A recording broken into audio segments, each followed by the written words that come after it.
Hello everyone and welcome back to my channel learn with Ivara. कैसे हैं आप सब लोग? I hope you all are great. आप लोगों की तबीयत बहुत अच्छी है, आप लोग खुशी से हो, आप बहुत अच्छे हो एंड आपने अपना साइकोलॉजी का 3 चैप्टर्स कंप्लीट भी कर लिए होंगे जो मैंने आपको वीडियो में पढ़ा दिए। तो अब हम साइकोलॉजी के 3 चैप्टर कंप्लीट कर चुके हैं।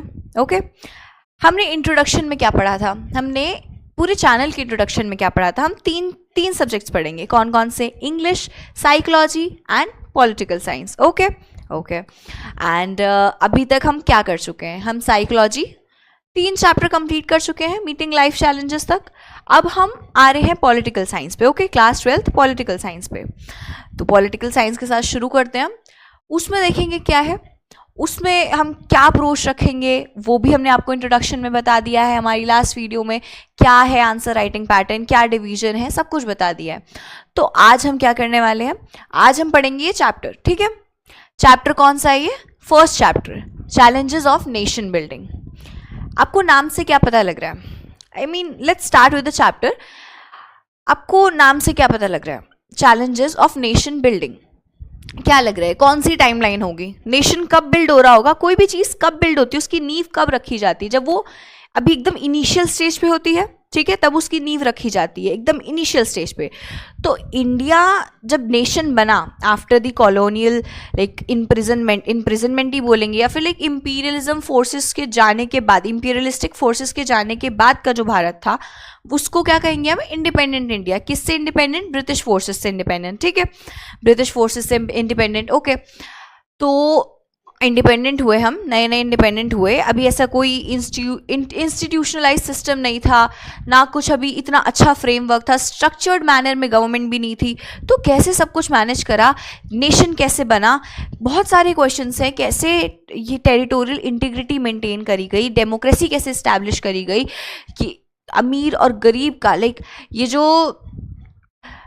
equality and equitable distribution and representation of all the social classes, ठीक है, ये कैसे इंश्योर करा, हम ये सब कुछ पढ़ेंगे। ठीक है, उसके लिए हमें स्टार्टिंग से पढ़ना पड़ेगा, थोड़ी सी बैकग्राउंड जाननी पड़ेगी। इस बुक में जैसे मैंने आपको इंट्रोडक्शन में समझा दिया क्या है 1947 से लेके अभी तक के टाइमलाइन का इंडिया में क्या चल रहा है, क्या पॉलिटिकल सिस्टम रहा है, उसके बारे में बताया गया। ओके तो पॉलिटिकल सिस्टम 1947 में कैसा रहा होगा आपके हिसाब से? कैसा रहा होगा 1947 में? ऑब्वियस ही बात है कि लाइक 14 अगस्त एंड 15 अगस्त की मिडनाइट को इंडिपेंडेंस अटेन हुई। 14 एंड 15 अगस्त की मिडनाइट को इंडिपेंडेंस अटेन हुई। ट्राइस्ट विद डेस्टिनी स्पीच दी जवाहरलाल नेहरू जी में एंड हम इंडिपेंडेंट नेशन बन चुके थे तब तक।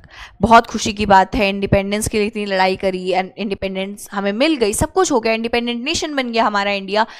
लेकिन इसके साथ बहुत सारी प्रॉब्लम्स आई थी। क्या हुआ था 1947 में? एक और चीज़ हुई थी। क्यों 14 अगस्त को पाकिस्तान का इंडिपेंडेंस डे बोला जाता है? क्यों 15 अगस्त इंडिया का इंडिपेंडेंस डे मनाया जाता है? क्या हुआ था? पार्टीशन हुआ था, बहुत ही डिस्टर्बिंग पार्टीशन हुआ था। इवन उस टाइम के पूरे वर्ल्ड के कॉन्टेक्स्ट में देखा जाए तो सबसे ज़्यादा पेनफुल, सबसे ज़्यादा वॉयलेंट पार्टीशन इंडिया का ही था। ठीक है, अब हम वो पढ़ेंगे क्या हुआ था, कैसे हुआ था। देखो हमने पढ़ा है पार्टीशन से आपको क्या याद आ रहा है? डिस्प्लेसमेंट याद आएंगी, आपको वॉयलेंस याद आएगा, आपको कम्युनल वॉयलेंस याद आएगा, आपको डिस्टर्बिंग चीज़ें याद आएंगी, ट्रॉमा याद आएगा लोगों का, आपको रिफ्यूजीज याद आएंगी, आपको ये सब कुछ याद आएगा, सारी नेगेटिव मेमोरीज आएंगी, नेगेटिव मेमोरीज याद आएंगी। लेकिन यहाँ कवर पेज पे क्या बना हुआ है, ये हम ये देखेंगे क्या बना हुआ है, देखते हैं। सब कुछ जब नेगेटिव है तो एकदम से कवर पेज पे ये इतने सब लोग हंस क्यों रहे हैं? आप देखिए ये सब हंस क्यों रहे हैं, और यहाँ पे ये रहा पाकिस्तान का फ्लैग, ये रहा इंडिया का फ्लैग, तो इतना क्यों हंस रहे हैं, ये चीज़ हम देखेंगे। ओके ये पिक्चर क्या डिपिक्ट कर रही है? यहाँ पे आपको दिख रहा है कि सब हंस रहे हैं, यानी कि पॉजिटिव कुछ माहौल है। यहाँ पे पाकिस्तान का झंडा, यहाँ पे इंडिया का झंडा, तो शायद यूनिटी दिखा रहे हैं। किस चीज़ की यूनिटी दिखाएंगे? तब तो पार्टीशन हो गया था, लेकिन हम फिर भी पढ़ते हैं। Hindus and Muslims in Kolkata, कहाँ की पिक्चर है ये? कोलकाता की। In 1947 marked the end of communal violence by jointly flying the flags of India and Pakistan from trucks patrolling the city. This rare photograph captured the joy of freedom and tragedy of partition in India. आप यहाँ पे देखेंगे partition को कैसे describe करा गया है? Tragedy की तरह डिस्क्राइब करा गया। मतलब ये ओवरऑल इमेज नहीं है, इट्स जस्ट दैट ये एक रेयर ओकेशन है जहां पे ये लोग कॉम्युनल वायलेंस के एंड को डिपिक्ट कर रहे हैं, ठीक है। ये ट्रेजेडी ही थी, लेकिन ये बहुत ही रेयर सिनेरियो है, ठीक है। ये तब की बात है। हिंदू मुस्लिम्स जो हैं पाकिस्तान के और इंडिया के, वो ये अपने फ्लैग्स को निकाल रहे हैं, एक रैली कर रहे हैं।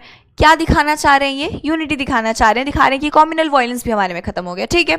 ओके, हमने ये देख लिया कि ये पिक्चर क्या डिपिक्ट कर रही है, हमने पढ़ लिया, ठीक है। नेक्स्ट देखेंगे अब हम चैप्टर क्या है। चैप्टर के साथ शुरू करते हैं, चैलेंजेस ऑफ नेशन बिल्डिंग। मैंने आपको थोड़ा इंट्रोडक्शन पहले ही दे दिया, आई होप आपको समझ आ गया होगा, वरना आप लाइक बैक करके वीडियो देख लीजिए, ओके। रीडिंग के साथ शुरू करेंगे हम chapter. Challenges of the new nation state. At the hour of midnight on 14-15 August 1947, India attained independence. Jawaharlal Nehru, the first Prime Minister of Free India. First Prime Minister कैसे बन गए? जब हमारे इलेक्शन ही इतने बाद में हुए थे, इलेक्शन कमीशन बाद में सेटअप हुआ, इलेक्शंस बाद में हुए, तो फर्स्ट प्राइम मिनिस्टर कैसे बन गए? हमारे इलेक्शंस कब हुए थे आप ये बताइए। हमारे इलेक्शंस हुए थे 1951, 1952, ये टाइमलाइन चलेगी फर्स्ट इलेक्शंस का, जनरल इलेक्शंस का। तो ये था फर्स्ट इलेक्शंस तब हुए। तो ये प्राइम मिनिस्टर कैसे बन गए? ये इंटरिम प्राइम मिनिस्टर थे, ठीक है। अभी गवर्नमेंट जब फॉर्म नहीं हुई थी, तब के ही प्राइम मिनिस्टर थे, ओके। फिर है हमारा address the special session of Constituent Assembly at night. This was the famous Tryst with Destiny speech that you are familiar with. Mark it. फिर हमारा ये बहुत इंपॉर्टेंट है, पहले तो ये मार्क करो, मैंने आपको पहले भी बताया था। If you having a rough copy तो उसमें आप ये नोट डाउन कर सकते हैं, and if you having a book तो highlight it, okay. This was the moment Indians had been waiting for. You have read in your history textbooks that there were many voices in our national movement, but there were two goals almost everyone agreed upon. कौन से goals? ये देखेंगे हम कि democracy होनी चाहिए, and the second one, the government will be run for the good of all, particularly the poor and the socially disadvantaged groups. ठीक है, like क्योंकि हमारी जो ज़्यादातर पॉपुलेशन थी वो एग्रेरियन सेक्टर की थी, ठीक है। जो ब्रिटिशर्स थे उन्होंने सिस्टमैटिक डी इंडस्ट्रियलाइजेशन करके हमारे एग्रीकल्चर सेक्टर को बहुत लूट लिया था, बहुत ज़्यादा एक्सप्लॉइट करा था।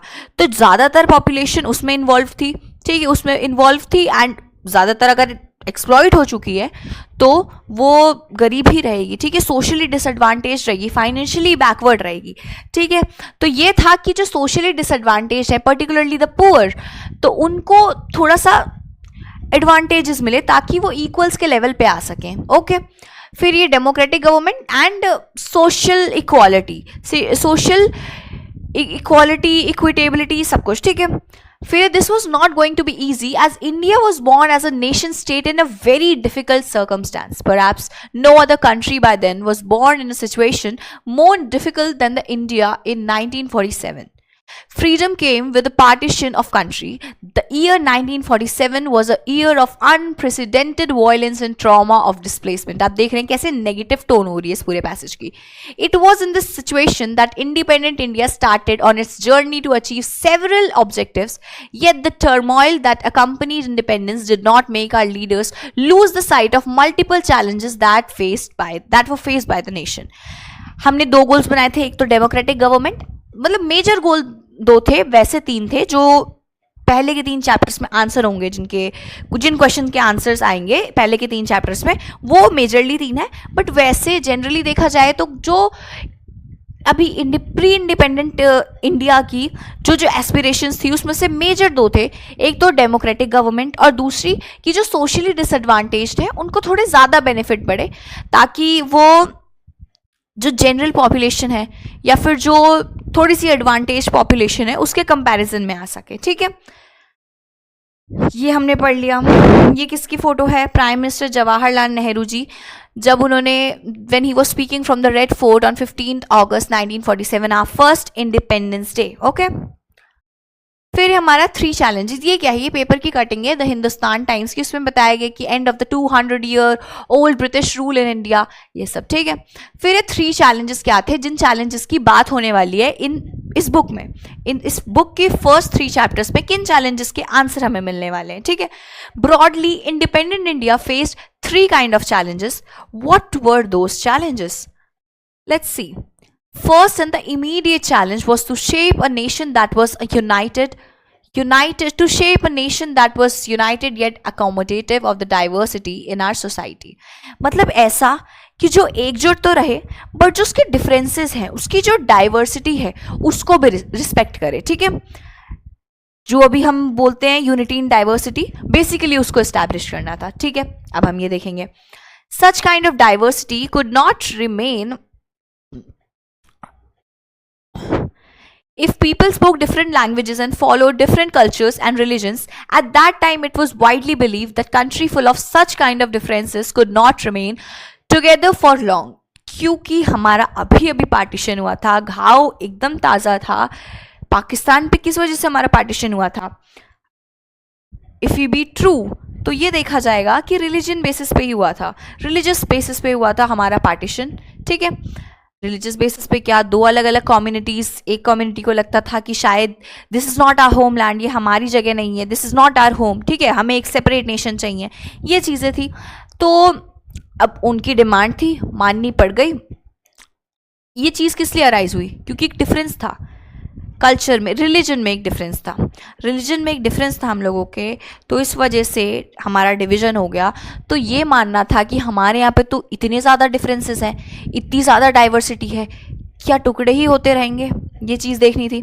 तो वही देखेंगे कि कैसे रहेगा. तो बहुत ज़्यादा प्रॉब्लमैटिक था कि रह भी पाएगा साथ में, नहीं रह पाएगा इंडिया, क्योंकि इतनी ज़्यादा डाइवर्सिटी है, क्या पता पार्टीशन करें ये हो वो हो. ठीक है, द सेकेंड चैलेंज क्या था? पहले वाला क्या था? Integration of territory of India, territorial integrity maintain करना. ठीक है, टेरिटोरियल इंटीग्रिटी. फर्स्ट आप लिख लो, what's that? First one is, तो इसका ये कम करना होगा. Okay, first challenge was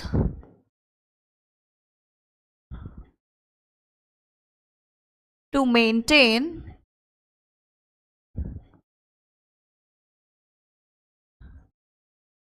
territorial integrity. Okay, write it down, क्योंकि डायरेक्ट क्वेश्चन आ जाते हैं. What were the 3 challenges faced by the nation post independence. ठीक है, this is the first one, to maintain the territorial integrity. And ऐसा नहीं कि 3 marks का क्वेश्चन है तो आप बस यही लिख के छोड़ दोगे, आपको एक्सप्लेन करना होगा कि अच्छा प्रॉब्लम्स थी, क्यों प्रॉब्लम क्रिएट हो रही थी, कि अच्छा हाँ डाइवर्सिटी से हमारा और ज़्यादा पार्टीशन हो सकता है. ठीक है, ज़्यादा दिन तक साथ में नहीं रह पाएगा बिकॉज ऑफ दिस डाइवर्सिटी, ये प्रॉब्लम थी. ठीक है, अब ये देखना होगा. There was serious question about the future of India, would India survive as a unified country. आपको ये दिखाना है अपने आंसर में कि हाँ कितनी अनसर्टेनिटी थी कि हाँ टेरिटोरियल इंटीग्रिटी मेंटेन होगी या नहीं होगी. You have to write at least 3 lines first point के लिए ही सिर्फ. फिर the second challenge was to establish democracy का एस्टैब्लिशमेंट बहुत ज़्यादा नेसेसरी था, क्योंकि अभी हम लोग ऐसे क्राउन रूल से बाहर आए थे. तो हमें क्राउन रूल नहीं चाहिए था. लोगों को ये जो सप्रेशन था, सप्रेस हो रहे थे लोग, उसकी वजह से ही लोगों में रिबेलियन आया, लोगों ने आवाज़ उठाई. तो क्या वो आवाज़ उठाने के बाद, इतनी लड़ाई करने के बाद, इंडिपेंडेंस के लिए, आज़ादी के लिए, क्या वो दोबारा किसी ऐसे अथॉरिटेरियन गवर्नमेंट, अथॉरिटेरियन सिस्टम के अंडर रहना चाहेंगे? नहीं. तो डेमोक्रेसी इस्टेब्लिश करनी ज़रूरी थी. ये तो हमारा मेन गोल था, उन 2 मेन गोलों में से. तो ये डेमोक्रेसी इस्टेब्लिशमेंट. ओके, डेमोक्रेसी क्या होती है? The system of government that is for the people, by the people and is of the people. ठीक है, बेसिकली इसमें सबसे ज़्यादा पावरफुल कौन होता है? The citizen of that country. ठीक है, जो लीडर है, they are the representative of the people of that country. ठीक है, उन्होंने उसको चूज करा है, they have elected that leader. ठीक है, and that leader is accountable and answerable to every citizen of India. Okay, फिर ये हमारा, you have already studies in Indian constitution. Okay, इसके पे India adopted representative democracy.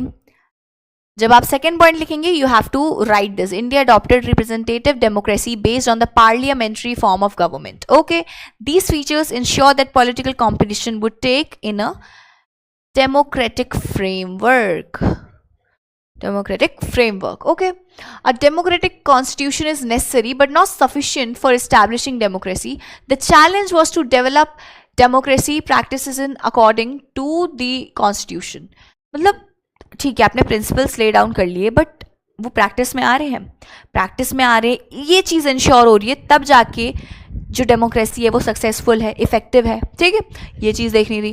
Third challenge, what was the third challenge, let's see that, was to ensure the development. ये देखो, ये second गोल जो हमें चैप्टर के स्टार्टिंग में बताया गया कि अच्छा जो पुअर सेक्शन था, सोशली डिसएडवांटेज सेक्शन था, उसके बेनिफिट के लिए काम करना है, ठीक है। तो ये हो गया हमारा entire society and not only some sections. Here again the constitution clearly laid down the principle of equality and special protection to the socially disadvantaged groups and religious cultural communities. The constitution also set out the directive principles of state policy. You have to write it down जब आप third point लिख रहे हो. Welfare goals that democratic politics must achieve. The real challenges now was to evolve effective policies for economic development and eradication of poverty. तो ये क्या होगा, ये क्या हुआ हमारा, ये जो मैंने पॉइंट्स मार्क करे आपने देख लिया कि हाँ सोशली डिसएडवांटेज ग्रुप्स को स्पेशल बेनिफिट्स देने की बात हुई थी, तो स्पेशल बेनिफिट्स दिए जा रहे हैं तो उनको थोड़ा सा लाइक उनके फेवर में पॉलिसीज बनाई जाएंगी, ठीक है, उनके फेवर्स में बनाई जाएंगी। ये किसका आंसर हो गया हमारा, पहले तो ये क्वेश्चन है आपका, राइट इट डाउन, जो रफ कॉपी है write it down, write it there and if you have ये book, if you have a book तो आप वहाँ पे भी साइड में पेंसिल से लिख सकते हो, या आपका जैसा मन करे आप पेन से भी लिख सकते हो। Write it down here if you have the book and if you have the rough copy तो आप उसमें क्वेश्चन सेपरेटली लिखिए कि question 1 and write it down, what were the 3 challenges faced by the nation post independence, ठीक है। Answer क्या होगा इसका, first one was to maintain territorial integrity. अब आप ये आंसर कैसे लिखेंगे, आप आंसर लिखेंगे कि आप आंसर लिखेंगे, जस्ट अ सेकेंड,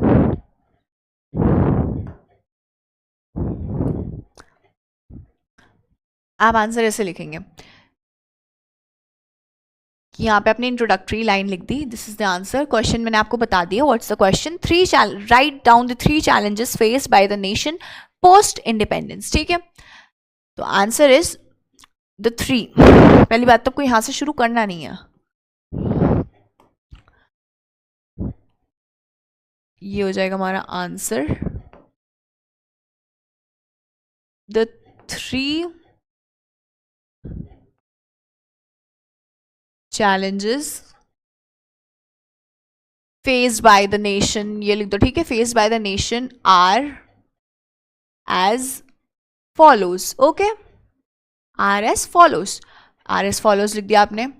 फिर यहां से आपने स्टार्ट करा है आंसर राइटिंग, फिर आप यहां जाएंगे, इससे पहले what's the first one, to maintain territorial integrity, ये यहाँ पे, ठीक है, टू मेंटेन टेरिटोरियल इंटीग्रिटी आपने ये ऊपर लिख दिया, उसके बाद आपने यहाँ पे ऐसे बुलेट पॉइंट बनाया एंड आपने ये पॉइंट्स मेंशन करे, ठीक है, ये वाले पॉइंट्स मेंशन करे, जैसे कि आपने ये आंसर लिख दिया, फर्स्ट पॉइंट लिखा, फर्स्ट पॉइंट को आपने ऐसे हेडिंग टाइप बना दिया, उसके में सब आपको लिखना है कि ऐसे बुलेट पॉइंट बना के, the first and the immediate challenge was to shape the nation that was united yet accommodative of the diversity of our society, ये लिख दिया। The main problem was how was the integration of territory of India to be achieved, ये आपने दूसरा bullet point बना के लिख दिया, आपको ऐसे लिखना है। ये आपका फर्स्ट पॉइंट खत्म हुआ, देन आप देखेंगे सेकेंड में आपने क्या मेंशन करा, problem, the problem was to establish democracy, ठीक है, establish democracy। उसके बाद आपने यहाँ बुलेट पॉइंट बनाया, आपने देखा क्या है, तो आप यहाँ पे लिखेंगे इंडिया अडॉप्टेड रिप्रेजेंटेटिव डेमोक्रेसी, ये हो गया फर्स्ट पॉइंट। बुलेट पॉइंट 2 आपने बनाया, फिर आपने ये वाला पॉइंट मेंशन कर दिया, ठीक है। ऐसे आप आंसर राइटिंग करेंगे, इसको आपको और अच्छे से एक्सप्लेन करके एक सेपरेट वीडियो में बना दूंगी आंसर राइटिंग पे। बाकी आप ये क्वेश्चन लिख लीजिए एंड ये इसका आंसर है, ओके। फिर है how did independent India respond to these challenges, आपसे 3 challenges बोले गए, टेरिटोरियल इंटीग्रिटी कैसे मेंटेन करेंगे, डेमोक्रेसी कैसे इस्टेब्लिश करेंगे, सोशली डिसएडवांटेज ग्रुप्स को कैसे इक्वालिटी मिलेगी या उनके लिए बेनिफिट के लिए क्या क्या हम कर सकते हैं, तो ये देखेंगे कि ये कैसे अचीव हुआ। इसका जो आंसर है हमारे बुक के फर्स्ट 3 chapters में है, तो इस वाले चैप्टर में फर्स्ट क्वेश्चन का आंसर है, क्या है first question, the first question is maintaining the territorial integrity of the nation, the newly independent nation India। ये देखेंगे. In this chapter we focus on the first challenge. Okay. The unity had to reflect the aspirations of people across different regions and deal with disparities that existed among regions. कि अलग अलग sections of society थी, तो इससे कैसे like overcome करा गया, ठीक है, differences कैसे overcome करे गए, accommodate कैसे करा गया, unity in diversity कैसे लाई गई, इसका आंसर मिलेगा आपको इस चैप्टर में. ओके. ये सब पोएम्स हैं जो पार्टीशन के टाइम पे पोएट्स ने, राइटर्स ने लिखी थी, explaining the pain of that situation, of that environment. Poets और ऑथर्स ने पार्टीशन को डिवीजन ऑफ हार्ट्स का टर्म दिया था. क्या टर्म दिया था? Division of hearts. Write it down in your rough notebook, या फिर रफ नोटबुक नहीं तो ये आप अपनी बुक में लिख लीजिए, पेन से लिख लीजिए, पेंसिल से लिख दीजिए, how ever you feel like, समझ आना चाहिए बस, ठीक है. फिर है पार्टीशन अब हम अच्छे से पढ़ेंगे कि पार्टीशन क्या है. What is partition? क्या याद आ रहा है इससे? ट्रेजेडी याद आ रही है आपको? क्या क्या याद आ रहा है? ट्रेजिडी. आपको एकदम कहानी की तरह अब ये समझ के चलना है, ट्रेजिडी है ये, ठीक है, बहुत ही ट्रैजिक कहानी है, ठीक है, बहुत ही ज़्यादा मेलनकॉनिक टोन है इसकी.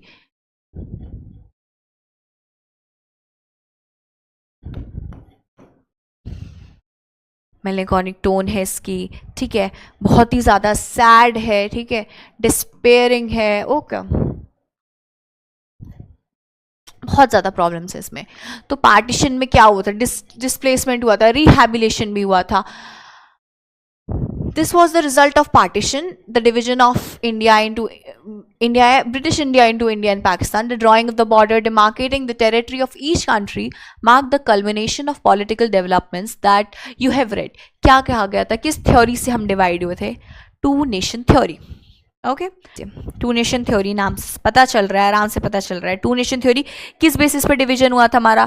कम्युनल बेसिस पे हुआ था, कम्युनल डिफरेंसेस पे हुआ था, रिलीजियस डिफरेंसेस पे हुआ था, ठीक है. दो कम्युनिटीज़ के लोग थे, एक कम्युनिटी को लगा कि नहीं ये हमारा होम नहीं है, ये नहीं है, तो हमें अलग हो जाना चाहिए, तो वो अलग हो गए, ये चीज़ हुई. एंड टू नेशन थ्योरी कामयाब हुई ये ब्रिटिशर्स के. टू नेशन थ्योरी आपसे अगर पूछा जाएगा कि ये थ्योरी मतलब किस चीज़ से डिवीजन हुआ हमारा एंड किसने प्रपोज करी थी वो थ्योरी, तो मुस्लिम लीग ने प्रपोज करी थी, ठीक है, मुस्लिम लीग ने प्रपोज करी थी two nation theory. And let me just check कि कौन से ईयर में प्रपोज करी थी. एक फिगर तो आ रहा है बट इट्स लाइक कि गलत इन्फॉर्मेशन ना मिले, एग्जैक्ट इन्फॉर्मेशन मिल जाए.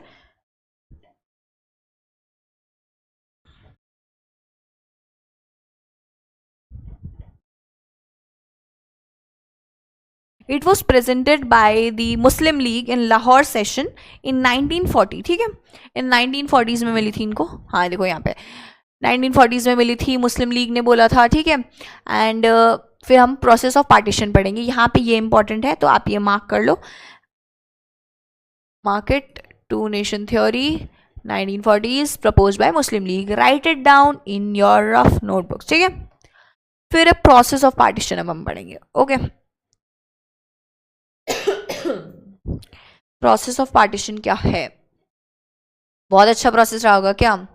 जब आपको इतनी सारी सैडनेस की आपको टोन दिख रही है, इतनी नेगेटिव टोन्स दिख रही है, खुशनुमा तो नहीं हुआ होगा, बहुत ही दुख से भरा हुआ होगा, है ना.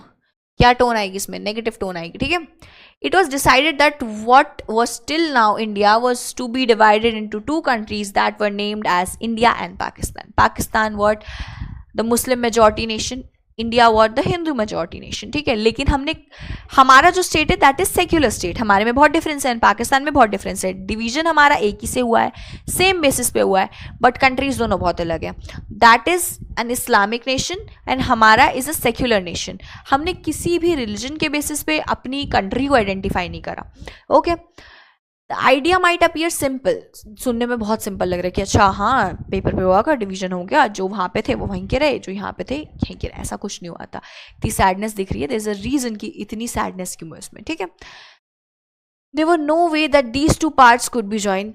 कौन से parts could not be join? ये चीज़ है कि ये बोला गया कि जहाँ पे मुस्लिम मेजॉरिटी एरिया है उसको पाकिस्तान बना देंगे, जो हिंदू मेजॉरिटी एरिया उसको इंडिया में ही रहने देंगे, ठीक है. मुस्लिम मेजॉरिटी एरिया कौन कौन से थे? मुस्लिम मेजॉरिटी एरिया थे हमारे पाकिस्तान, जो अब पाकिस्तान है, ठीक है। पहले क्या थे, एक तो था हमारा पंजाब के रीजन में, ठीक है, एक था हमारा बंगाल के रीजन में, ओके। पंजाब के रीजन में ये, बंगाल के रीजन में ये, इसके बीच में पूरा हमारा ये सब कुछ है, कश्मीर है, ये है, वो है, ठीक है, हमारा इंडिया पूरा आ रहा है। तो ऐसा हो ही नहीं सकता था कि अच्छा इन दोनों एरिया को कोई भी, जो अब बांग्लादेश है दैट वाज ईस्ट पाकिस्तान, अब जो बांग्लादेश है दैट वाज ईस्ट पाकिस्तान, तो ऐसा तो हो नहीं सकता था कि ईस्ट पाकिस्तान और ये वेस्ट पाकिस्तान को हम ज्वाइन करें, नहीं हो सकता था, बिल्कुल नहीं हो सकता था। तो और ऐसा भी नहीं था कि कंट्री में कोई सिंगल बेल्ट थी मुस्लिम्स मेजॉरिटी की, अच्छा हाँ कि इस बेल्ट को हटा दिया जाए, ये बन जाएगा पाकिस्तान, ऐसा नहीं था, ठीक है। बहुत ज़्यादा प्रॉब्लम आई हर स्टेट में, कुछ एरियाज में इवन जैसे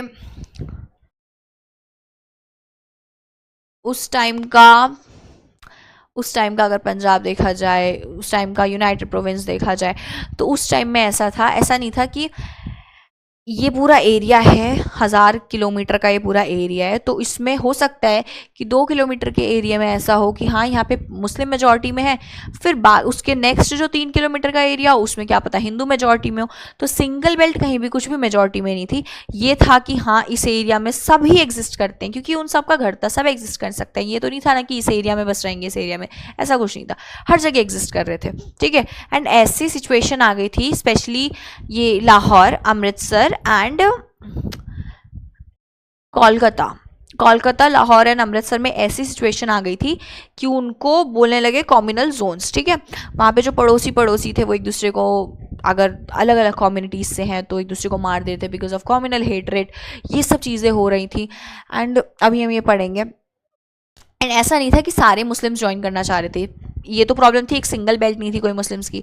फिर ये था कि ऐसा नहीं था कि सब लोग ही ज्वाइन करना चाहते, सारे मुस्लिम्स थे कि हाँ हमें पाकिस्तान जाना है, ऐसा नहीं था। अगर आप देखेंगे खान अब्दुल गफर खान जो हैं, जिनको फ्रंटियर गांधी बोला जाता है, जो नॉर्थ वेस्टर्न फ्रंटियर प्रोविंस के अनडिस्प्यूटेड लीडर थे, तो उनको ज्वाइन नहीं करा था, but his voice was simply ignored, क्योंकि मेजॉरिटी क्या चाहती थी वो मैटर कर रहा था उनके लिए। मुस्लिम लीग क्या चाहती थी, अगर देखा जाए तो मुस्लिम लीग स्पेसिफिकली क्या चाहती थी वो मैटर कर रहा था, ठीक है। उसके बाद है हमारा the third problem was that 2 of the Muslim majority provinces of British India, Punjab and Bengal, had very large areas where non Muslims were in majority. जैसे कि एक्सप्लेन करा कि ऐसा नहीं है कि पूरे ही बंगाल में मुस्लिम्स मेजॉरिटी में थे, बंगाल के कुछ रीजन में हिंदूज मेजॉरिटी में थे, बंगाल के कुछ रीजन में मुस्लिम्स मेजॉरिटी में थे, ठीक है। ऐसा नहीं कि प्रॉपर डिस्ट्रीब्यूशन किसी भी पॉपुलेशन का कहीं भी था, अलग अलग लेवल पे थे, अलग अलग प्रोपोर्शन में डिवाइडेड थे, ये चीज थी। The partition of these 2 provinces cause the deepest trauma of partition. This was related to the fourth and the most intractable of all problems of partition. This was the problem of minorities. सबसे ज़्यादा minorities को झेलना पड़ा, हमेशा सबसे ज़्यादा minorities को झेलना पड़ता है। जो vulnerable population होती है, जो socially disadvantaged population होती है, माइनॉरिटी में, स्पेशली माइनॉरिटी में, ठीक है, राइट्स के माइनॉरिटी में, आई एम नॉट सेइंग कि हाँ पॉपुलेशन, बट यहाँ पे तो पॉपुलेशन की बात हो रही है, पॉपुलेशन की जो माइनॉरिटी में थे उनको बहुत ज़्यादा झेलना पड़ा यहाँ पे, ठीक है। Lakhs of Hindus and Sikhs in that area were now in Pakistan, and मतलब जो भी vulnerable section बच गया था, I am not speaking on behalf of any community, it's just that कि जो भी vulnerable section बचा था, be it Hindus, be it Muslims, दोनों को टारगेट करा जा रहा था, एंड जो जिस भी एरिया में जो माइनॉरिटी थी उनके खिलाफ एट्रोसिटीज़ हो रही थी, atrocities were happening against them, and like they were facing violence, they had trauma, they had war related trauma, they had partition related trauma, if we see. फिर हमारा equally large number of Muslims on Indian side of Pakistan, sorry, Punjab and Bengal, and to some extent India surrounding. अब जो भी minority में आ रहे थे, जिस भी एरिया में माइनॉरिटी में आ रहे थे, they were shocked to see that they were aliens in their own home, which was like their home for several years, at least for last 200 years, जिनका home था, they were aliens in that, ठीक है। देखना नहीं चाह रहे थे उनके पड़ोसी उनको, जिस पड़ोसी से कल तक आपकी बात होती थी अब वो आपके खून के प्यासे थे, ऐसा हो गया था। And why all this? Because of the religious differences only, okay, ये चीज़ थी। wherein no one had any plans of handling this. Initially, the people and the political leaders kept hoping that this violence was temporary and would be controlled soon, but very soon the violence went out of control. Such communities on both sides of the border were often compelled to leave their homes at few hours notice. कुछ पहले से नहीं पता था कि अच्छा ये division यहाँ पे जाएगा, ये यहाँ पे जाएगा. उनको बस बोल दिया था कि अच्छा आज से आप पाकिस्तान में हो, आज से आप इंडिया में हो. अब इंसान को पता ही नहीं है कि वो इंडिया में है या पाकिस्तान में. बहुत ज़्यादा प्रॉब्लम केओस क्रिएट हुआ था, डिस्प्लेसमेंट एंड रिफ्यूजीज बहुत ज़्यादा बढ़ गए थे, क्योंकि कुछ एरिया को डिवाइड करके हाँ वो पाकिस्तान में जाएगा, अब वहाँ के रिफ्यूजीज यहाँ पे थे. बहुत ज़्यादा प्रॉब्लम हुई क्रिएट. ठीक है, बहुत ज़्यादा केओटिक एनवायरनमेंट था. फिर है हमारा कॉन्सिक्वेंसेस ऑफ पार्टीशन. क्या कॉन्सिक्वेंसेस हुए थे? इतना पहले तो आपने 4 पॉइंट्स देख ली कि प्रॉब्लम्स क्या क्या थी, कॉन्सिक्वेंसेस क्या रहे होंगे माइनॉरिटीज़ के अगेंस्ट. अगर इतनी ज़्यादा चीज़ें होती, आई एम नॉट स्पीकिंग कि हाँ एक ही किसी कम्युनिटी के माइनॉरिटी पे, दोनों माइनॉरिटी पे बहुत ज़्यादा प्रॉब्लम्स हो रही थी. क्या प्रॉब्लम्स हो रही थी? दोनों को वायलेंस फेस करना पड़ रहा था. atrocities, extensive atrocities were happening against the minority. ठीक है, not a particular community but the minority. ठीक है, अभी हमारा there were killings and atrocities on both sides of the border. In the name of religion, people of one community ruthlessly killed and maimed other people. I mean the people of other communities. Amritsar and Kolkata became divided into communal zones. Not just Amritsar and Kolkata, Amritsar, Kolkata and Lahore. अगर आपसे अच्छा note it down, what were the 3 communal zones during the partition timing? तो Lahore, Amritsar and Kolkata. ये आपको ऐसे ही याद रह जाएगा क्योंकि ईस्ट पाकिस्तान वेस्ट पाकिस्तान कौन सा था हमारा? पाकिस्तान. और अभी जो बांग्लादेश है, तो ऑब्वियसली बात है बांग्लादेश का आप कैपिटल, बांग्लादेश के सॉरी बंगाल का अगर आप अभी कैपिटल, ये याद करने का तरीका, ऐसे कुछ इसका कनेक्शन नहीं है, बस मैं याद करने का तरीका बता रही हूँ. बंगाल का जो कैपिटल है दैट इज कोलकाता, तो आप कोलकाता के हिसाब से देख लीजिए. देन अमृतसर आप देख लीजिए. ठीक है, very famous city in Punjab, Amritsar. And Lahore Pakistan से. ठीक है, जो पाकिस्तान में अब है, पहले तो इंडिया में ही था. ठीक है, अब similarly the Hindus and Sikhs stayed away from the areas of Muslim predominance. ठीक है, हॉस्पिटैलिटी डिलेड आप ये पढ़ेंगे, that is very bone chilling story या पीस ऑफ शॉर्ट स्टोरी. ठीक है, सादत हसन मंतो ने लिखा है, writers bought the running train to an halt, people belonging to the other communities were pulled out and slaughtered with swords and bullet. क्या नाम है इसका? पहले ये देख लेते हैं, हॉस्पिटैलिटी डिलेड देखेंगे. The remaining passengers were treated to halwa, fruits and milks. Okay, chief organizer said that brothers and sisters, news of the train's arrival was delayed, that is why we could not have been able to entertain you lavishly the way we wanted to. अब ये क्या बताया गया? इसमें बताया गया जो writers थे, लोग नहीं, माइनॉरिटीज में जो लोग थे वो नहीं, जो डिस्प्लेस होते वो लोग नहीं, राइटर्स जिन्होंने, जो एक्सट्रीमिस्ट थे. ठीक है, जो एक्सट्रीमिस्ट थे वो राइट कर रहे थे, वायलेंस क्रिएट कर रहे थे. ठीक है, प्रॉब्लम्स क्रिएट कर रहे थे बाकियों के लिए. तो ये इन्होंने ट्रेन को रुकवाया, they made the train halt. उसके बाद इन्होंने जो जिस कम्युनिटी के वो थे, उसके दूसरी जो कम्युनिटी थी जिनसे उनको नफरत हो चुकी थी, उस कम्युनिटी वालों को निकाला, स्लॉटर करा, किल करा, दे मेम्ड देम, ये सब करा. और जो उनकी कम्युनिटी, सेम कम्युनिटी के जो लोग थे, उनको खीर, क्या क्या खिलाया, हलवा, फ्रूट्स, मिल्क, ये सब कुछ खिलाया गया. और उनसे बोला गया कि brothers and sisters, we are very sorry कि हम अच्छे से आपका ख्याल नहीं रख पाए. एंड लाइक आपकी जो ट्रेन के अराइवल की न्यूज़ है वो थोड़ी डिले हो गई थी, तो हम आपके अच्छे से ख्याल नहीं रख पाए. ओके, अच्छे से ख्याल नहीं रख पाए. Okay, forced to abandon their homes, move across the borders, people went through immense suffering. Minorities on the both sides of the border fled their homes and often secured temporary shelters in the refugee camps. They often found unhelpful local administration and police in what was still recently their own country. They traveled to the other side of the new border by all sort of means, often by foot, क्योंकि सबसे पहले तो rights वगैरह में गाड़ी जलाई गई, घर जलाए गए, दुकानें जलाई गई, तो ऑफन बाय फुट उनको जाना पड़ा. ठीक है, एंड उस टाइम पे ऐसी कोई अरेंजमेंट नहीं थी, इतना स्ट्रक्चरल एडवांसमेंट नहीं था कि अच्छा आपके लिए ट्रेन अभी बुक करते हैं, अच्छा आपके लिए ये बुक करते हैं, ये बुक करते हैं, तो उनको बाय फुट ही जाना पड़ा. ठीक है, उसके बाद है हमारा they traveled to the other side of the new border by all sort of means. Even during the journey they were often attacked, killed and raped. देखिए अब ये जा ही रहे थे ना, तो ये जर्नी थी. They were killed, maimed, slaughtered. ठीक है. Thousands of women were abducted. Vulnerable section को प्रॉब्लम होती है, I already told you that. ठीक है. Vulnerable section, women, children, and not just vulnerable section, it's just that vulnerable section को ज़्यादा problem होती है, and जो जनरल पॉपुलेशन है उनको तो प्रॉब्लम हो ही रही है, एंड वो भी ऐसा नहीं कि उनकी प्रॉब्लम कम है. ठीक है. women, thousands of women were abducted. उनको कन्वर्ट करवाया जा रहा था to different religion, like the other religion, उस पर कन्वर्ट करवाया जाता, फोर्स कन्वर्जन हो रहा था उन पे.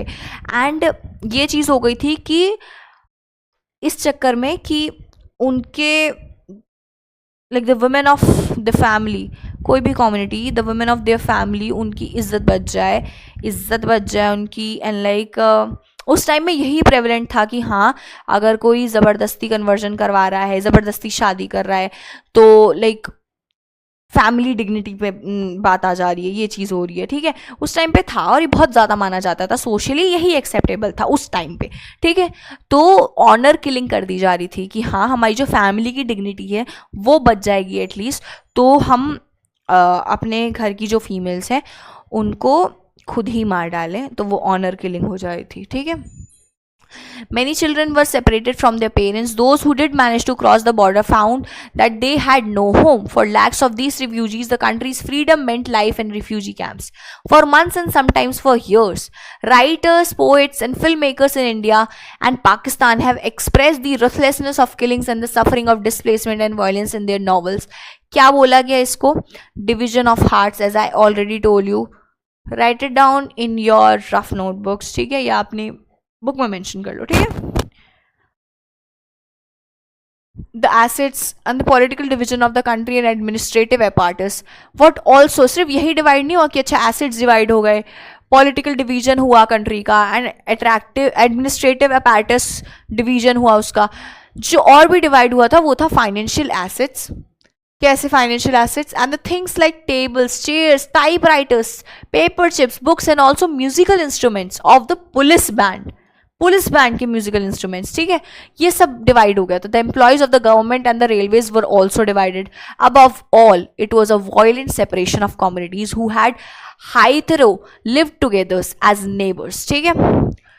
It is estimated that partition force, क्या एस्टिमेशन है आप ये भी मेंशन करेंगे जब आपसे कॉन्सिक्वेंसेज ऑफ पार्टीशन पूछा जाएगा. It is estimated that partition forced about 80 lakh people to migrate across the new border. Between 5 to 10 lakh of the people were killed in the partition related violence. Okay.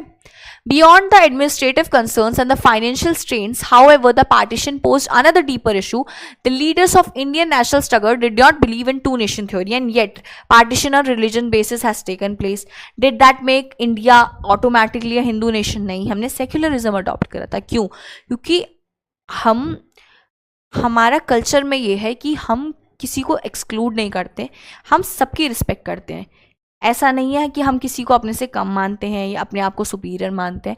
इसलिए हमने यही करा है कि इसको जो मानना है, किसी के ऊपर कोई फोर्स नहीं है, कोई आपको नेशन फोर्स नहीं करा कि अच्छा हाँ you have to accept this religion या you have to follow this religion. ऐसा कुछ नहीं है. You are free to choose whatever you want. ठीक है. Our nation is a secular nation and everyone has right to feel safe in our nation, India. Okay? We're not like other nations, like the theocratic nations. Okay? Theocratic nations and the nations who have declared themselves according to particular religions or anything. Okay? There's not, I don't know if there's anything wrong in that. May be there is, क्योंकि वहाँ की minorities वहाँ से alienated feel करती होंगी. ठीक है. अगर उनको अच्छे से राइट्स नहीं दिए जा रहे होंगे. But this is the beauty of India कि हाँ, ना माइनॉरिटीज़ को एक्सक्लूड करा है ना मेजॉरिटी को एक्सक्लूड करा है. ठीक है. फिर beyond the administrative concerns and financial strains, however the partition posed another deeper issue. The leaders of Indian national struggle did not believe in two. तो इंडिया ये नहीं मेरा था. India is home for everyone. Sikhs, Christians, Jains, Buddhist, Parsis, Jews, Muslims, everyone. ठीक है. The partition had already created severe conflict between the two communities. There were competing political interests behind these conflicts. The Muslim League was formed to protect the interest of Muslim in colonial India. It was in the forefront of demand of separate Muslim nations. Similarly, there were organizations which were trying to organize the Hindus in order to turn India into a Hindu nation. But most leaders of the national movement believed that India must treat persons of all religion. क्योंकि हमें यही सिखाया है. हमारी nation building का foundation ये है कि everyone is equal. Equality before law आपने सुनी होगी, हमारे फंडामेंटल राइट्स में है. कहाँ से आया है? जो हमारी देश की, हमारे जो नेशन बिल्डिंग का फाउंडेशनल बेसिस है वहाँ से आया है. ठीक है. And India should not be a country that gave superior status to adherence of one faith and inferior. क्योंकि जब आप सुपीरियर स्टेटस देने लग जाओगे तभी समझ जाओ यू नॉट सुपीरियर. ठीक है. इसलिए we treat everyone equally. Okay. All citizens would be equal irrespective of their religious affiliation. Being religious or a believer would not be a test of the citizenship. They cherished therefore the ideal of secular nation. The ideal was enshrined in the Indian Constitution. Okay. ये हो गया. चलो displacement की बात हो गई, क्या हुआ था पार्टीशन में हमने ये पढ़ लिया. ठीक है. सब कुछ हमें समझ आ गया कि अच्छा पार्टीशन में ये हुआ था, पार्टीशन में ये हुआ था. ठीक है. ये चीज़ हमें समझ में आ गई, अच्छे से समझ में आ गई. ओके. अगर कोई डाउट है तो do ask me that question on our Instagram page जो कि डिस्क्रिप्शन में मेंशन्ड है. Okay. You can check it out there. बाकी अब हम क्या पढ़ेंगे? Integration of princely states. ठीक है. डिस्प्लेसमेंट हुआ, पार्टीशन हुआ, वायलेंस हुई, क्या क्या हुआ वायलेंस में हमने वो पढ़ा. इंडिया सेक्युलर नेशन है, हमने ये पढ़ा. ठीक है. क्या प्रिंसिपल्स हैं हमारे, हमने ये पढ़ा. सब कुछ पढ़ा हमने. ठीक है. अब हम देखेंगे इंटीग्रेशन ऑफ प्रिंसली स्टेट्स क्या है. ठीक है. प्रिंसली स्टेट्स का इंटीग्रेशन क्या है. प्रिंसली स्टेट्स कहाँ से आ गए इंडिया में? ब्रिटिश इंडिया तो ब्रिटिश इंडिया था. इंडिया ब्रिटिश इंडिया था, ब्रिटिश प्रोविंसेस थे. इंडिया में प्रिंसली स्टेट्स नहीं थे क्या? थे. ठीक है. लेकिन जो ब्रिटिश स्टेट्स थे, सॉरी प्रिंसली स्टेट्स थे, उन्होंने ब्रिटिश पैरामाउंसी मतलब ब्रिटिश सुपीरियरिटी एक्सेप्ट करी होती कि हाँ ठीक है हम यहाँ के प्रिंस हैं, बट लाइक दी एक्चुअल अगर बोला जाए लेमन लैंग्वेज में अगर बोला जाए तो the actual rulers of this place are the Britishers. ठीक है. ये बोला जा रहा था. तभी तो आपने British supremacy, British paramountcy accept करी थी. ठीक है. ये चीज़ है. फिर है इंटीग्रेशन ऑफ प्रिंसली स्टेट्स. कितने प्रिंसली स्टेट्स होंगे? कोई एक गैस लगाओ. इंडिया अभी कितने स्टेट्स हैं? ठीक है. उस हिसाब से गैस लगाओ कितने होंगे. 565 आई गेस, माय बैड. 565. ठीक है. 565 प्रिंसली स्टेट्स थे. 565. अगर इनका इंटीग्रेशन नहीं होता तो क्या ये अलग अलग हो जाते? क्यों? कैसे हो जाते हो? तो इंडियन यूनियन के अंदर थे. कैसे हो जाते अलग अलग? बच्चे ऐसे अलग हो जाते कि जो ब्रिटिशर्स जब इंडिया को छोड़ के गए, ब्रिटिश पावर्स, कॉलोनियल पावर्स जब इंडिया को छोड़ के गई, ब्रिटिश इंडिया को छोड़ के गई, इंडिपेंडेंट इंडिया बना, तो उन्होंने जो प्रिंसली स्टेट्स थे उनको खुद का लाइक सोवरीन डिसीजन बनाने के लिए छोड़ दिया था कि आप फ्री हो टू ज्वाइन इंडियन नेशन और पाकिस्तानी नेशन और रिमेन इंडिपेंडेंट. तो अब अपनी पावर कौन छोड़ना चाहेगा? इंडिपेंडेंट बनना चाहेंगे ना सब कि हाँ हम यहाँ के रूलर हैं, हमारी यहाँ पे पावर चलेगी. ठीक है. हमारी हेजेमनी चलेगी. तो हम क्यों इंटीग्रेट हो? हम क्यों like instrument of accession sign करें? इंस्ट्रूमेंट ऑफ एक्सेशन क्या होता है पहले ये बताओ. इंस्ट्रूमेंट ऑफ एक्सेशन क्या होता है? इंस्ट्रूमेंट ऑफ एक्सेशन होता है कि ये जो प्रिंसली स्टेट्स हैं उनको एक डॉक्यूमेंट प्रोवाइड करा गया कि जी आप ये ना साइन कर दीजिए और आप हमारे साथ मिल जाइए. जिसने साइन कर दिया उसका मतलब उसने इंस्ट्रूमेंट ऑफ एक्सेशन साइन कर दिया. ठीक है. ये चीज़ थी. ठीक है. अब ये चीज़ थी तो सबको साइन करवाना था. कितने थे प्रिंसली स्टेट्स? 565. एंड ब्रिटिशर्स ने बोल रखा था आपकी मर्जी, आप पाकिस्तान को ज्वाइन करो, इंडिया को ज्वाइन करो या फ्री स्टेट बनो, इंडिपेंडेंट स्टेट बनो, आपकी खुद की चॉइस है. तो मतलब हमें क्या करना पड़ा होगा? परसुएड करना पड़ा होगा, डिप्लोमेटिकली इसको हैंडल करना पड़ा होगा. हमने करा नहीं, सरदार वल्लभ भाई पटेल ने करा. इफ़ यू नो तो अभी कुछ साल पहले स्टैचू ऑफ यूनिटी बना है जिसमें सरदार वल्लभ भाई पटेल जी की स्टैचू बनी हुई है. उसका नाम स्टैचू ऑफ यूनिटी क्यों है? बिकॉज उनकी वजह से टेरिटोरियल इंटीग्रिटी मेंटेन हुई है. कैसे मेंटेन हुई है? Princely states he was the he had played a key role in the construction of India post independence. ठीक है, उनकी वजह से, उनके परसुएशन से, उनकी हैंडलिंग कैपेबिलिटी की वजह से आज ये सारे प्रिंसली स्टेट्स इंडिया में इंटीग्रेट हो गए थे. ठीक है, उन्हीं की वजह से. तो उन्होंने इंडिया को यूनाइट करके रखा अपने पॉलिसीज कह रही हूँ मैं, परसुएशन से, अपनी स्किल्स से. ठीक है, इसलिए उनके नाम पे स्टैचू ऑफ यूनिटी बनाया गया, जो यूनिटी दर्शा रहा है. यूनिटी इंडिया की जैसे उन्होंने मेंटेन करी, वैसे ही वो स्टैचू यूनिटी दर्शा रहा है. ठीक है, ओके, ये हो गया हमारा.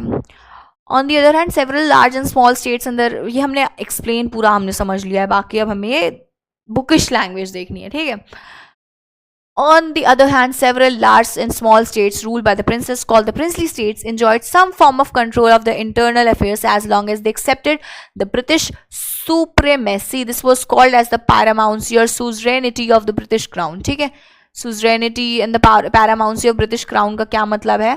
Supremacy of British crown. Princely states covered 1/3 of the land area of British Indian Empire and 1 out of the 4 Indians lived under British rule.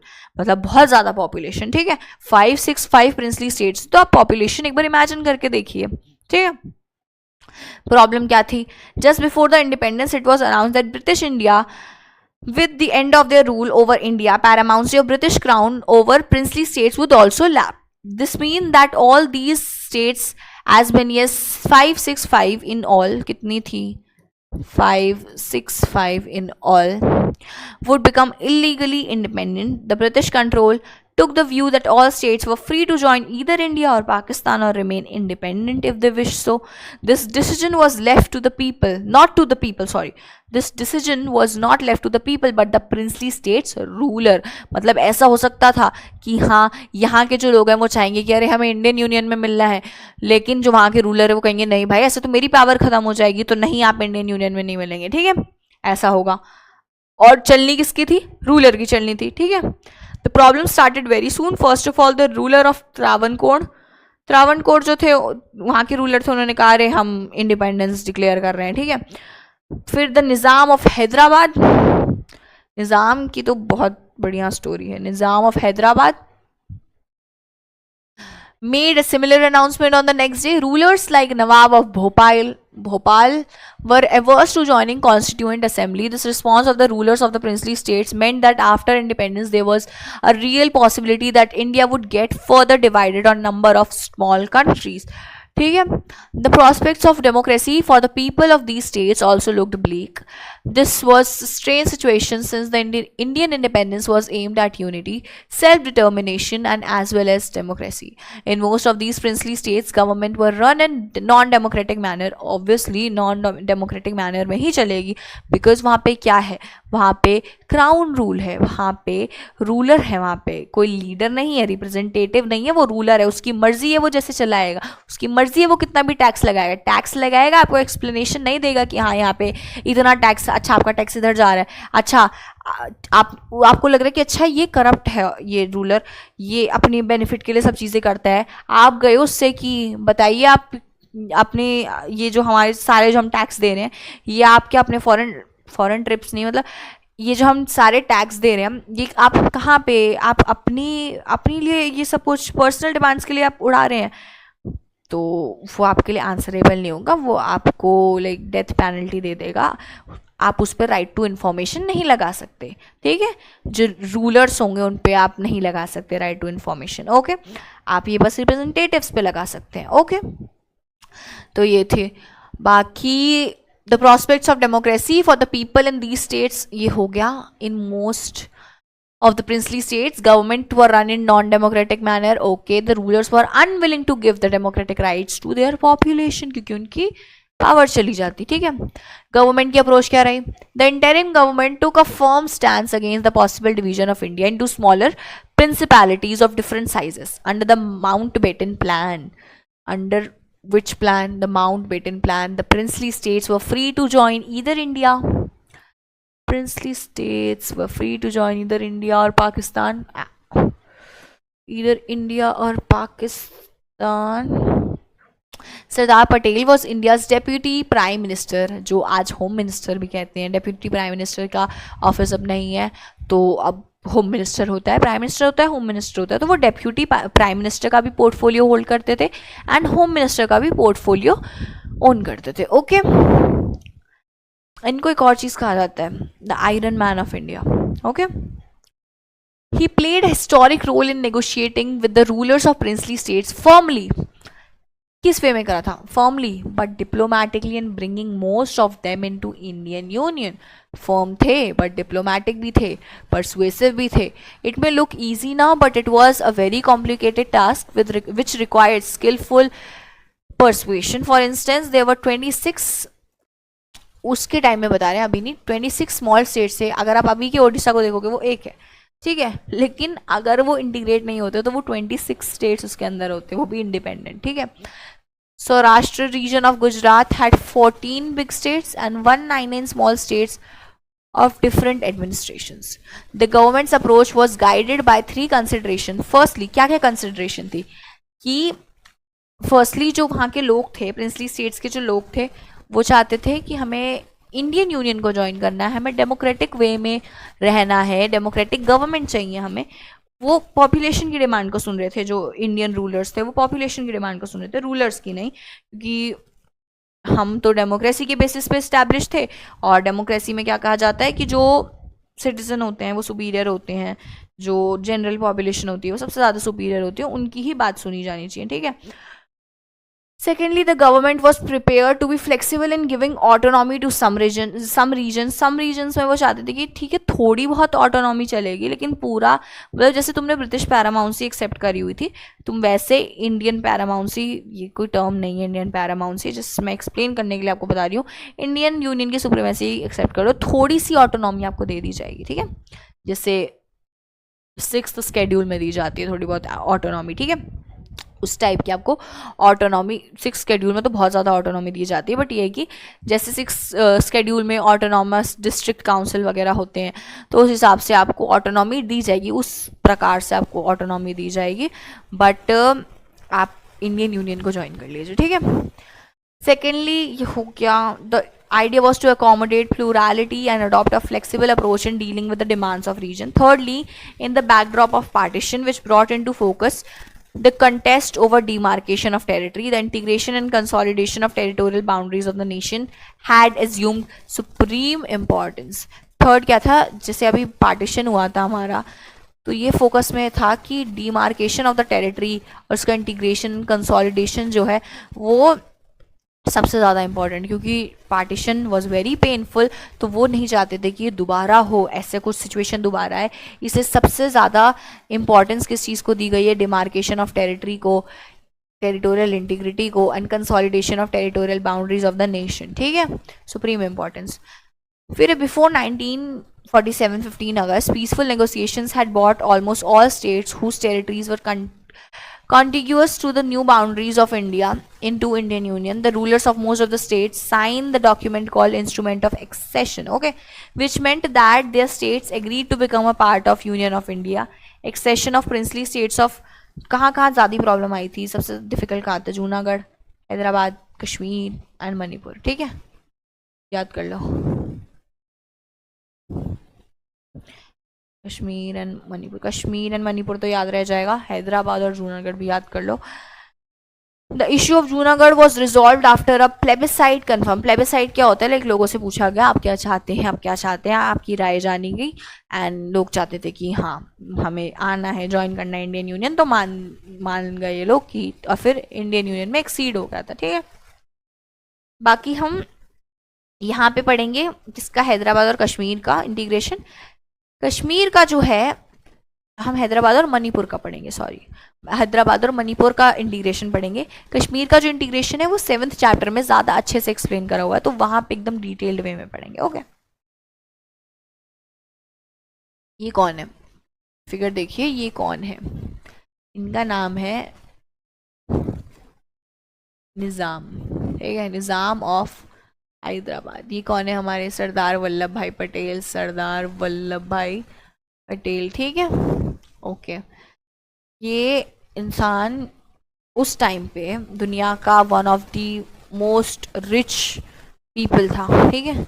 खुद की मिलिट्री फोर्स थी इनके पास, जिनका नाम क्या था, नाम देखेंगे, रजाकार्स था, ठीक है, रजाकार था जिसका नाम। अब देखेंगे हैदराबाद की क्या स्टोरी है। कहानी की तरह सुनना, कहानी की तरह, चैप्टर की तरह मत पढ़ो, कहानी की तरह सुनो। Hyderabad the largest, one of the largest of the princely states, उस टाइम में प्रिंसली स्टेट्स में लार्जेस्ट, ठीक है, surrounded entirely by Indian union. अब हैदराबाद का भी आप मैप देखेंगे, पूरी तरीके से इंडियन यूनियन से सराउंडेड है। Okay, some parts of old Hyderabad are today's parts of Maharashtra, Maharashtra का कुछ पार्ट, कर्नाटका का कुछ पार्ट, आंध्र प्रदेश का कुछ पार्ट तब हैदराबाद में आते थे। It's ruler carried the title of Nizam, carried the title of Nizam, and he was one of the world's richest men. The Nizam wanted an independent status for Hyderabad क्योंकि उसको rule नहीं छोड़ना था. He entered into what was called standstill agreement. Okay, मैंने आपको standstill agreement के बारे में नहीं बताया. जो भी रूलर्स थे प्रिंसली स्टेट्स के, जब उनके पास अभी कोई फाइनल डिसीजन नहीं था कि हाँ हमें ज्वाइन करना है या हमें नहीं करना है अभी ज्वाइन, तो वो एक स्टैंड स्टिल एग्रीमेंट में आते थे. नाम से आपको क्या पता चल, स्टैंड स्टिल, शांति से रहो, ठीक है, कोई अभी मूवमेंट नहीं हो रही है जहाँ पे. तो अभी उस चीज़ को वो बढ़ाना नहीं चाह रहे थे एंड उसको लाइक सोचने का टाइम बेसिकली उन लोगों को मिल गया था, ये था, ठीक है. ये चीज़ है कि किस में आए थे, नवंबर 1947 में आए थे, ठीक है. एक साल चला, नेगोशिएशन चली. In the mean time a movement of people of Hyderabad state against gathered against the Nizam's rules. इन्होंने फोर्स गैदर कर ली. जो लोग थे वो तो चाहते थे कि इंडियन यूनियन में ज्वाइन हो जाए, उनको डेमोक्रेटिक वे से रहना था. तो ऐसा हुआ कि वहाँ के जो लोग थे उन्होंने फोर्स गैदर कर ली, मतलब जैसे कि ये गैदर कर लिया कि वॉयलेंस होने लगा. वॉयलेंस भी क्या, प्रोटेस्ट होने लगा अपने राइट्स के लिए. अगर आप कुछ मांग रहे हो तो वो प्रोटेस्ट होगा, ठीक है. तो प्रोटेस्ट होने लगा, ठीक है, थोड़ा सा वॉयलेंट प्रोटेस्ट होने लगा. ये चीज़ हुई तो उसने अनलीश कर दी. किस चीज़ को अनलीश कर दिया, ही अनलीश द फोर्सेस, उसकी जो मिलिट्री फोर्स थी जिनको रजाकार्स कहा जाता था, ही अनलीश देम. अब जो रजाकार्स थे उनकी जो रुथलेसनेस थी, that knew no limits, that knew no limits.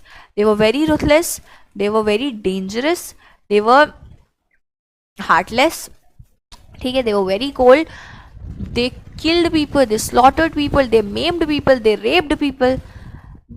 Their atrocities, their violence knew no limits. okay, ये चीज़ हुई. उसके बाद जब उन्होंने देखा, इंडियन यूनियन ने देखा कि अच्छा इतनी ज़्यादा वायलेंस हो रही है एंड हैदराबाद चारों तरफ से इंडियन यूनियन से घिरा हुआ है, तो ये हमारे इंडियन यूनियन के लिए प्रॉब्लम हो जाएगी और हम तो इसको इंडियन यूनियन में मर्ज करना चाह रहे हैं, तो हमारे लिए बहुत ज़्यादा प्रॉब्लम हो जाएगी. तो इंटरवीन करना पड़ा इंडियन गवर्नमेंट को, इंटरिम गवर्नमेंट को इंटरवीन करना पड़ा एंड रजाकार्स की फोर्सेस से जो पॉपुलेशन थी, जनरल पॉपुलेशन थी और पीपल थे, उनको छुटकारा मिलवाया, ठीक है, रिलीफ प्रोवाइड करा गया. यही हुआ था, ये पूरी यही कहानी थी, ठीक है.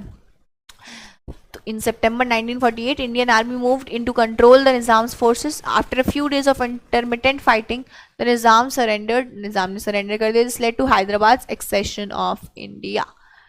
Read अगर आपको करना है तो आप ये कर सकते हैं. और हाँ, मेन क्लास कौन थी जिसने, मेन पॉपुलेशन कौन सी थी, the peasantry of Telangana regions, क्योंकि बहुत ज़्यादा एक्सप्लॉइट हो चुके थे ऑलरेडी निज़ाम से. Peasantry of Telangana region in particular was the victim of Nizam's oppressive rule and rose against him. Women who had seen the worst of oppression joined the movement in large numbers. Women ने भी बहुत ज़्यादा join करा था. ये point है जिसको आपको mention करना चाहिए. ये भी जब आपसे हैदराबाद की इंटीग्रेशन के बारे में पूछा जाएगा.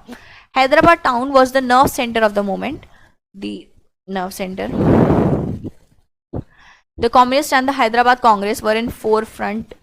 This is an important point and you should mention it for good marks. Okay.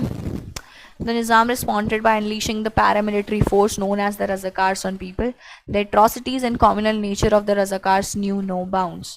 They murdered, maimed, raped and looted, targeted particularly the non-Muslims. क्योंकि Nizam was a Muslim, तो वो communally भी बहुत ज़्यादा violent लोग थे रजाकार्स. पैरामिलिट्री फोर्स बहुत ज़्यादा वायलेंट थी, कम्युनल भी थी, बहुत ज़्यादा एक्सट्रीमिस्ट थी. तो जो नॉन मुस्लिम पॉपुलेशन थी उसको ज़्यादा टारगेट करा गया, क्योंकि अभी रिसेंटली पार्टीशन भी हुआ था, उसके भी अभी जख्म अभी भरे नहीं थे, तो उससे इफेक्ट में भी। प्लस रजाकार्स, निज़ाम मुस्लिम रूलर था एंड रजाकार्स बहुत ज़्यादा कॉम्युनली एक्सट्रीमिस्ट थी, तो उन्होंने नॉन मुस्लिम पॉपुलेशन को बहुत ज़्यादा टारगेट करा। ओके, ये हो गया अब हमारा। अब हम क्या पढ़ेंगे? मणिपुर। मणिपुर का इंटीग्रेशन देख लेते हैं कैसे हुआ था। एक सेकेंड।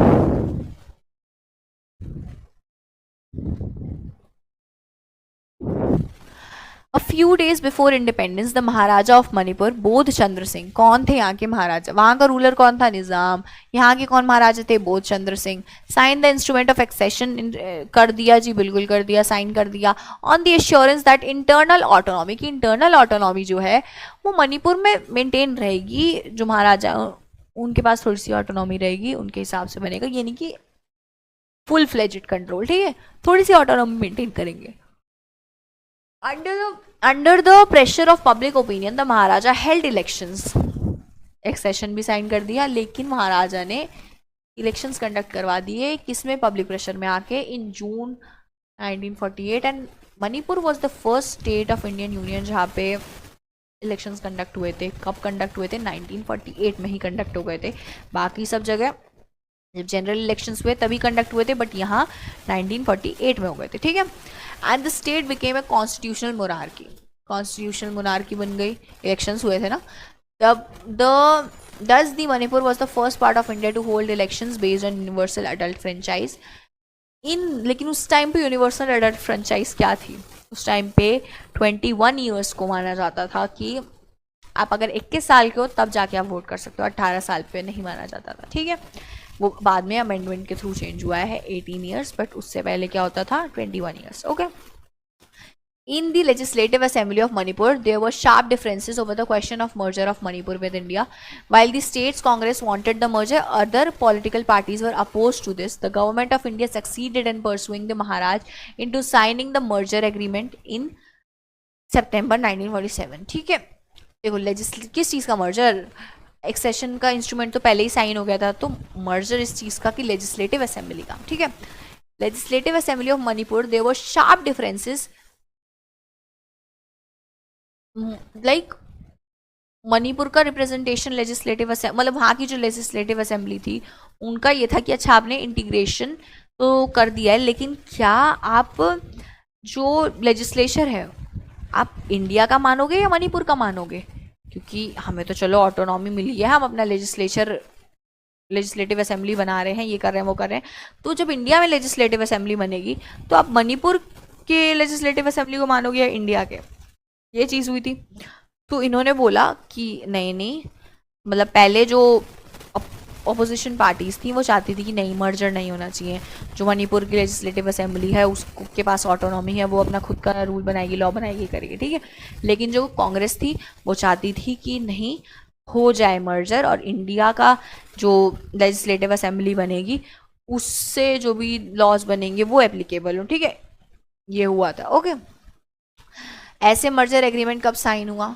1949। इंस्ट्रूमेंट ऑफ एक्सेशन पहले ही साइन हो गया था, ठीक है, लेकिन मर्जर एग्रीमेंट हुआ 1949। मर्जर एग्रीमेंट किसके बाद? जब लेजिस्लेटिव असेंबली ऑफ मणिपुर वाले जो थे वो कहते नहीं, हमें नहीं आना, मतलब जो वहाँ पे ऑपोजिशन के लीडर्स थे वो नहीं चाहते थे कि आने के लिए, और कांग्रेस के जो थे वो चाहते थे कि अच्छा मर्जर हो जाए। और कब हुआ है ये? 1949 सितंबर, okay. Who is this? This is cartoon comments on the relation between people, rulers in the princely states, and also on Patel's approach. Who is he? The Iron Man of India, जिनके ऊपर statue of unity बना है, जिनसे inspiration लेके सरदार वल्लभ भाई पटेल जी। And ये है हमारे प्रिंसली रूलर्स, एंड ये किसके ऊपर बैठे हुए हैं? द जनरल पॉपुलेशन के ऊपर बैठे हुए हैं, उसको एक्सप्लॉइट कर रहे हैं, ठीक है, उसको टॉर्चर कर रहे हैं, ओके, उसकी विशेस को दबा रहे हैं, ठीक है, ये था, ओके। अब हम नेक्स्ट वीडियो में पढ़ेंगे reorganization of states. I guess इस वीडियो के लिए इतना काफ़ी है। आप इसको रिपीट पे देखिए वीडियो को, एंड अपनी बुक लेके ज़रूर बैठिएगा। एंड अगर हो सके तो कीप योर रफ नोटबुक्स अपने सामने, okay, keep your rough notebooks in front of you and right all the points I am telling you. बाकी मिलते हैं नेक्स्ट वीडियो में। Thank you for watching. Thank you.